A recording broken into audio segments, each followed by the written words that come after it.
Apat na weather system ang umiiral ngayon sa bansa. Shear line ang nagpapaulan sa Bicol Region, Metro Manila, Southern Luzon at ilang bahagi sa Visayas. Habang Intertropical Convergence Zone naman ang nakakaapekto sa ilang lugar sa Mindanao. Dahil sa amihan asahan na maulap ang panahon sa Northern at Central Luzon. Localized thunderstorm naman ang nagpapaulan sa iban pang bahagi ng bansa.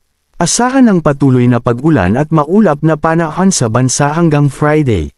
Sa rainfall forecast ng Metro Weather, posible a light to intense rain sa malaking bahagi ng Luzon lalo na sa Central at Southern Luzon, gayon din sa Western Visayas lalo na sa Negros Occidental at Panay Island. Asahan ang malalakas na buhos ng ulan sa Zamboanga del Norte, Cotabato, Sarangani at Davao Oriental.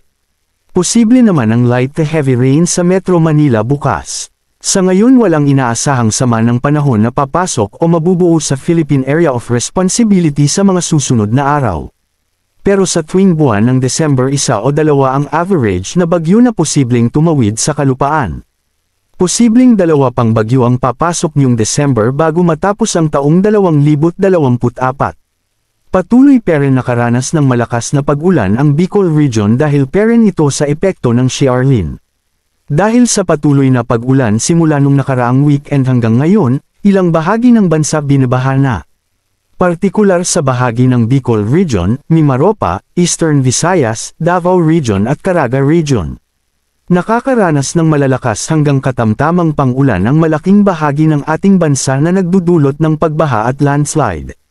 Maging alerto at lumikas sa mataas na lugar. Patuloy naman ang pag-iral ng hanging amihan sa may extreme northern Luzon kung saan apektado ang Batanes, Babuyan Island, Ilocos Norte at Cagayan Valley. Pinapayuhan ang mga mangingisda na huwag pumalaot sa baybayin ng Batanes, Ilocos Norte, Ilocos Sur, Babuyan Island, dahil sobrang delikado sa maliit na sasakayang pangdagat ang maglayag. Makakaranas din ng mga pag-ulan ng Luzon na may malakas na buhos ng ulan sa bandang hapon at gabi. Dahil sa patuloy na pag-ulan sa malaking bahagi ng ating bansa, nagtaas na ng flood advisory ang Pag-asa kung saan apektado ang Mindoro, Marinduque, Bicol Region, Eastern Visayas, Davao Region, Bohol, Cebu, Caraga Region at Palawan.